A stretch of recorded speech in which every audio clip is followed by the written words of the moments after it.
Would I have turned out differently? Would I have gotten better grades? Would I have been gifted instead of ordinary? Would I have turned out like Jason? Ugh! That thought was enough to give me nightmares. The next day, when Miss Haverly, my social studies teacher, told our class about this latest project, Ancient Egypt, I just shrugged and looked out the window.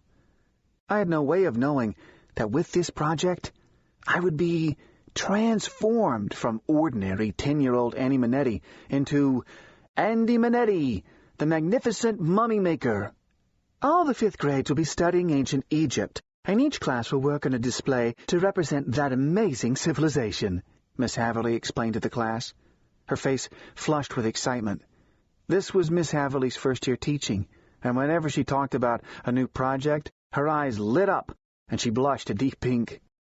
Today we'll be reading about how the ancient Egyptians viewed death, Miss Haverly was saying now.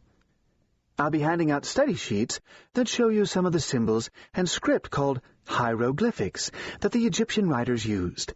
These writers were called scribes. We'll be going over the sheets tomorrow, and then I want you to study the symbols so that we can use them correctly in our display.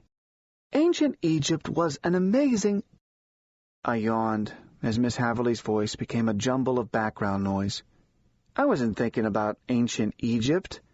Ancient Egypt seemed boring. I was thinking about my baseball card collection and wondering if Max Silvestri would trade his Ken Griffey Jr. for a Will Clark. Now that was interesting. I have been collecting baseball cards for almost 2 years, and I have the biggest collection of anyone I know. I didn't go out for Little League this year because I'm not a very good player. Not like my stepbrother, Jason. He's a star player, and I cringe at the thought of trying to compete with him on a ball field. I'm just glad that Jason hasn't decided to collect baseball cards. Miss Haverly's voice came gently floating back to me. As all the 5th grades will be working on similar displays, we've decided to invite parents to a special Ancient Egypt night here at school. It'll give them a chance to see all the work that you've done. The best work will be selected for the school's art show this spring. Now, there are a number of projects that you can choose from for your display, she told the class. We'll be making coiled pottery out of clay, replicas of pyramids out of styrofoam, landscape paintings of the Nile, and more. I closed my eyes and thought about Jason. I knew that his gifted class would also be making a display.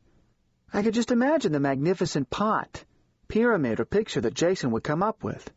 And I knew that it would probably be so good that it would win a prize in the art show and Jason would come home with yet another ribbon, one more magnificent thing to stick up on the bulletin board. Why me? Of all the stepbrothers to get in the world, why did I have to get stuck with Mr. Gifted? And if that's not bad enough, he has to be the same age, in the same school, and now we both have to work on the same boring project. Hey, Andy, wake up and pass these down. A familiar voice suddenly broke into my thoughts. I opened my eyes to see my best friend, Keegan McGrath, who was sitting in front of me, handing me a stack of study sheets. I'm sorry, Keeg, I whispered, taking his sheet and passing the rest to the girl behind me. Now, I want everyone's attention as I tell you about the most exciting part of our study. Miss Haverly's voice was soaring. We will be taking a trip to the Barton Museum of Fine Arts, she told the class. Some of you may have already heard of their Secrets of the Nile exhibition that is there this month. At this announcement, a collective sigh of pleasure circulated around the room. I shrugged. I didn't see anything exciting about a museum. I think museums are boring. I wished we could visit a ballpark instead. Now that would be exciting. Miss Haverly's eyes grew wide. We're going to be able to get a chance to see some magnificent artifacts that were created in Egypt centuries ago, she continued. After our visit, we will be using all the information we've gathered and will be ready to create a magnificent display of our own.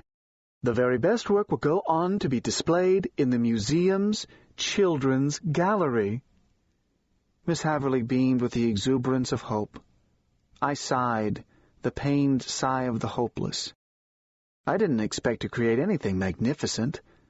I shoved the paper full of strange symbols into my social studies book without even looking at it. I closed my eyes again and tried to think about my baseball cards, but couldn't. All I could think about was the big, boring museum we'd be visiting, with rooms full of boring old stuff. Then we'd all come back to school to work on some boring display. I was about to yawn when I heard Katie Donaldson ask, "Miss Haverly, will there be any mummies at the museum?" I opened my eyes on hearing Miss Haverly's reply. "Yes, there is a mummy in the exhibit." "How old is it?" Kevin Munson wanted to know. "The museum's brochure said that it is believed to be over 2,000 years old. I think that now would be a good time to look at our fact-finder sheet on mummies," she said. "Katie, will you please read the first paragraph?" I shuffled through my papers and found the one on mummies. There was a picture of a mummy, wrapped and unwrapped. Wrapped looked weird, but unwrapped looked weirder. There was this old bony person that was almost a skeleton. I followed along as Katie began to read. "The Egyptians believed that life after death was very much like life on Earth. They protected and preserved their dead for this reason. The pyramids were used to protect the body. Body preservation, a process known as mummification, was developed around 2600 BC. Mummification might take as long as 70 days. First the brain was removed from the body, often through the nostrils." "Oh, gross!" Katie cried. We all began to laugh and hold our noses. Miss Haverly waited for the commotion to die down before telling Nelson Walters to continue reading. "Next, the other vital organs were taken out. They were put in sealed, airtight jars.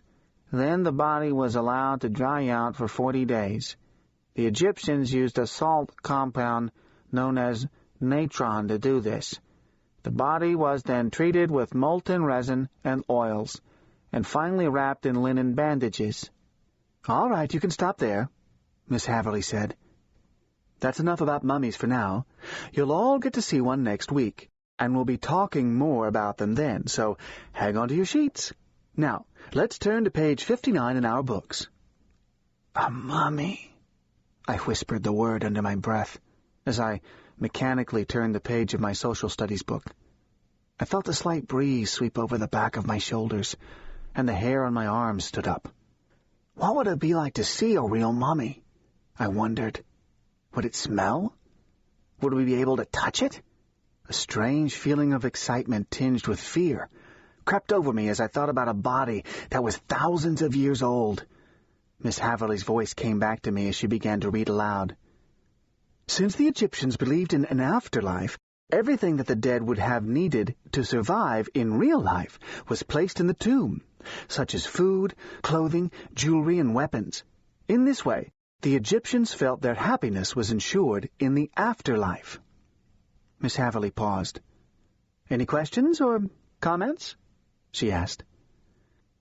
"If it were my tomb," Keek spoke up, "and they wanted to ensure my happiness in the afterlife, I would need a TV, my 3 kittens, my fish, floater, and a 2,000-year supply of soda and potato chips." Everyone laughed at this, even Miss Haverly. "Well, Keek, I don't think television sets were found in any tombs from ancient Egypt, but everything else you mentioned probably was.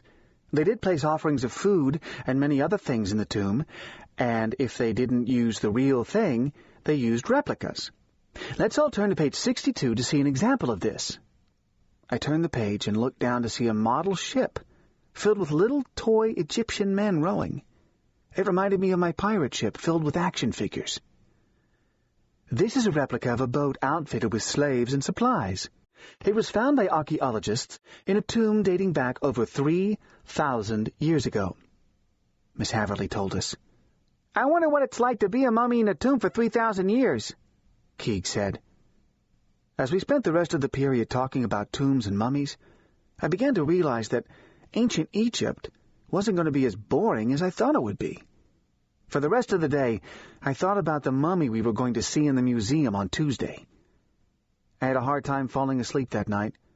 My dad and Marie were going over bills at the kitchen table, so the TV wasn't on. The house was quiet.